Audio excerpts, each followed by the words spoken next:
Hello दोस्तों, एक बार आपका फिर से स्वागत है मेरे यूट्यूब चैनल अकरम एग्री सॉल्यूशंस में। और दोस्तों, आज की इस एजुकेशनल वीडियो में जो टॉपिक मैं आपके साथ डिस्कस करने जा रहा हूँ वो है दोस्तों इलेक्ट्रिकल कंडक्टिविटी और ऑस्मोसिस। और दोस्तों, ये जो टॉपिक है इलेक्ट्रिकल कंडक्टिविटी या ईसी और ऑस्मोसिस, इसका आपस में एक बहुत गहरा रिलेशन है जो प्लांट की ग्रोथ, प्रोडक्शन और जो उनका फाइनल प्रोड्यूस होता है, खासतौर से जो न्यूट्रिएंट्स एब्जॉर्प्शन होती है, न्यूट्रिएंट्स जो मैनेजमेंट होता है, वाटर मैनेजमेंट जो होता है, उसमें बेहद इंपॉर्टेंट रोल है। तो चलिए दोस्तों, आज की इस वीडियो में इन दोनों टॉपिक को डिटेल में समझते हैं।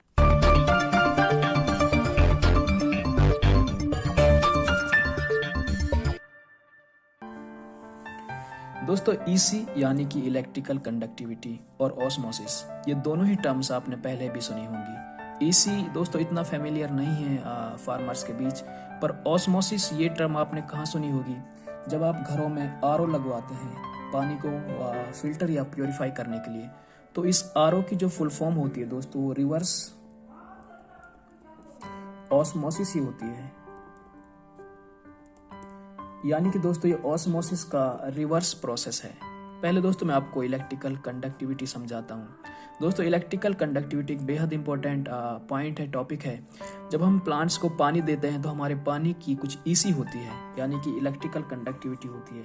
और इलेक्ट्रिकल कंडक्टिविटी एक वैल्यू है और ये कैपेबिलिटी है सॉल्यूशन और पानी की टू पास करंट को पास करने की एबिलिटी होती है किसी सॉल्यूशन की या फिर पानी की। दोस्तों, सपोज करिए ये कोई गिलास है या बर्तन है, इसके अंदर कोई सॉल्यूशन है, पानी है, कुछ कोई भी सॉल्यूशन हो सकता है। इसके अंदर कुछ पॉजिटिव पार्टिकल होते हैं, चार्ज पार्टिकल होते हैं, कुछ नेगेटिव चार्ज पार्टिकल होते हैं। जब इसके अंदर हम करंट पास करते हैं तो इन्हीं की मदद से, पॉजिटिव नेगेटिव की मदद से ही करंट आगे फ्लो होता है।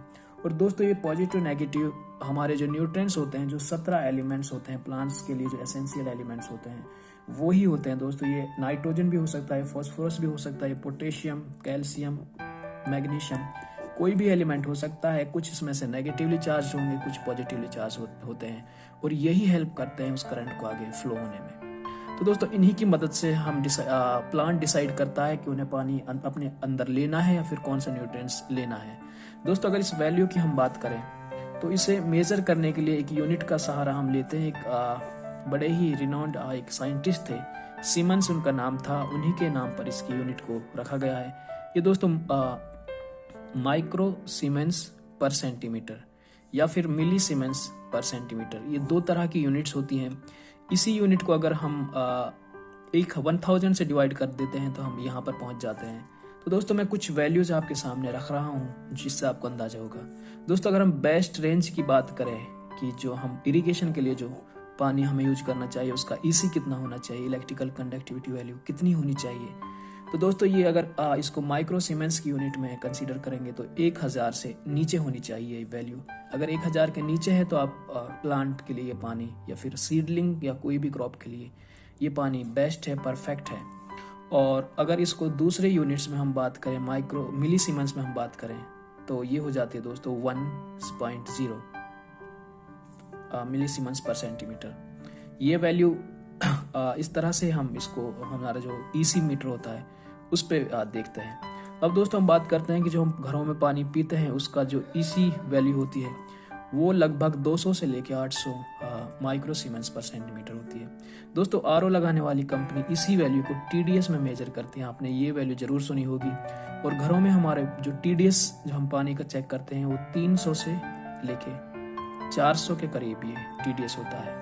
और अगर हम टीडीएस को गुना कर दें 2 से तो ये हमारी वैल्यू लगभग इसी में हमें वैल्यू दिखाता है। अगर बारिश के पानी की बात करें तो इसका जो ईसी होता है वह 2 से लेके 100 माइक्रो सीमेंस पर सेंटीमीटर होता है। यानी कि दोस्तों ये जितनी ये बड़ी वैल्यू होगी, इसका मतलब ये होगा कि उस पानी में सॉल्ट उतने ही ज्यादा डिसॉल्व हैं, नमक के पार्टिकल उतने ही ज्यादा उसमें डिसॉल्व हैं। तो बारिश के पानी में नमक के पार्टिकल या सॉल्ट पार्टिकल बहुत कम होते हैं, इसलिए वैल्यू बहुत ही कम है। और जैसे जैसे बढ़ते हैं क्लोराइड, फ्लोराइड, इस तरह के जो नाइट्रेट्स वगैरह पानी में मिलते हैं वही इस वैल्यू को बढ़ाते हैं। दोस्तों, एक बहुत ही थोड़ा सा अजीब सा एक पॉइंट है, सी वाटर यानी कि समुद्री पानी। इसकी जो वैल्यू होती है 50,000 माइक्रो सीमेंस के करीब होती है दोस्तों। आप अंदाजा लगा सकते हैं कि इसके अंदर कितने सॉल्ट पार्टिकल्स हैं। तो यहीं से आप डिसाइड कर सकते हैं कि ये पानी पीने के लायक तो बिल्कुल नहीं है, इरिगेशन के लिए भी बिल्कुल नहीं है। इसे प्योरीफाई करने के लिए कितने आरओ लगाने पड़ेंगे। अब दोस्तों होता क्या है, हम चलते हैं ऑस्मोसिस की तरफ। ये रहा आपका ऑस्मोसिस। दोस्तों ऑस्मोसिस क्या होता है कि flow of salt from higher concentration to lower concentration. दोस्तों क्या होता है कि जब हम किसी बर्तन में, किसी कंटेनर में पानी लेते हैं, इसके बीच में एक सेमी परमेबल मेम्ब्रेन, एक मेम्ब्रेन लगाते हैं जो पास होने देती है पानी को। सपोज करो यहाँ पर कोई सॉल्यूशन है और यहाँ पर एक सॉल्यूशन है पानी के साथ मिला हुआ है। अगर यहाँ पे सॉल्ट की कंसंट्रेशन हाई होगी, हाई सॉल्ट कंसंट्रेशन होगी यहाँ पर, तो ये पानी यहाँ से इसका फ्लो इस तरफ होना शुरू हो जाता है, क्योंकि यहाँ पर सॉल्ट कंसंट्रेशन कम है। तो ये अगर यहाँ पर यूनिट है 1 और यहाँ पर यूनिट है 3, तो इन दोनों को मिलाकर ये 4 होने की कोशिश करेगा, यहाँ पे भी 2 होने की कोशिश करेगा और यहाँ पर भी 2 होने की कोशिश करेगा। ये इक्विलिब्रियम सेटअप करने की कोशिश करेगा।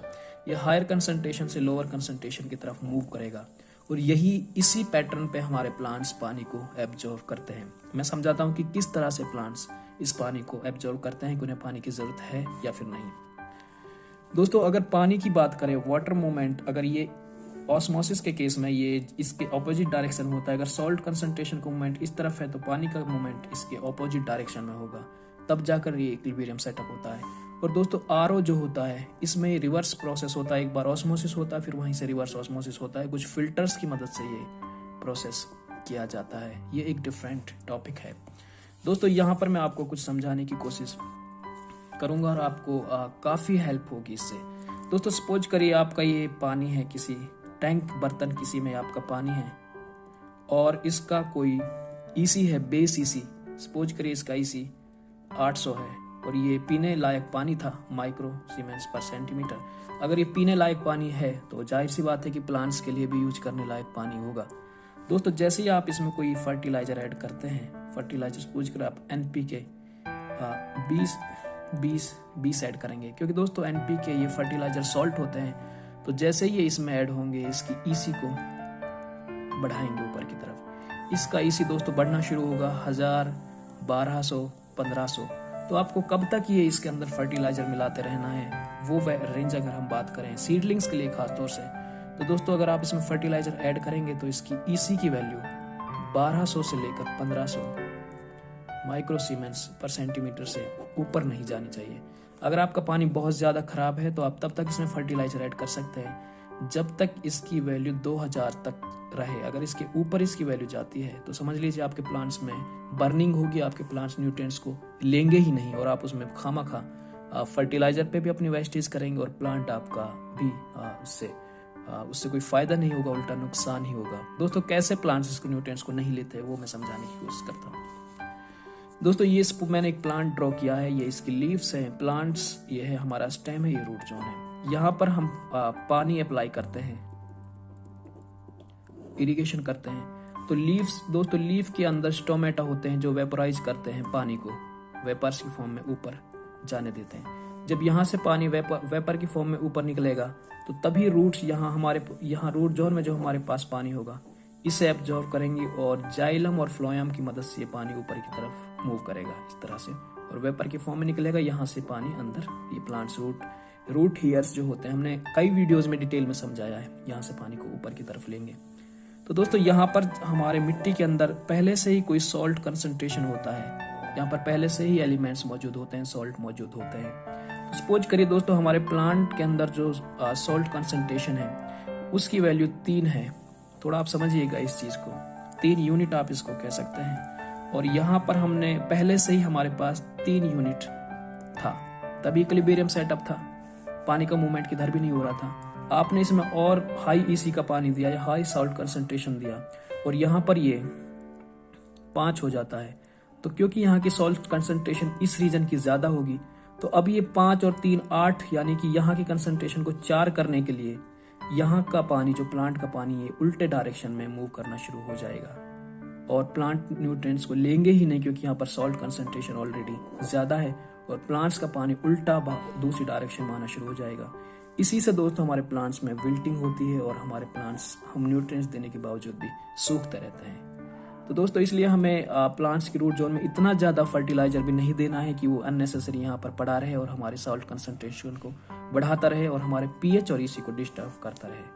दोस्तों आपको जब भी आप पानी दें, इरिगेशन करें, तो अपनी ईसी वैल्यू को जरूर मेजर करें। अगर आपकी ईसी वैल्यू पहले से ही पानी की लेस देन 1000 है तो आपका पानी देने लायक है और आप इसमें उतना ही फर्टिलाइजर ऐड करें जब तक कि इसकी ईसी वैल्यू 1200 से 1500 के बीच तक ना जाए। अगर इसके ऊपर रहती है तो आप इसमें ना ऐड करें 2 ग्राम पर लीटर, 3 ग्राम पर लीटर। दोस्तों वीडियो काफ़ी लंबी हो जाएगी और मैं उम्मीद करता हूँ कि इससे आपको काफ़ी कुछ समझ में आया होगा।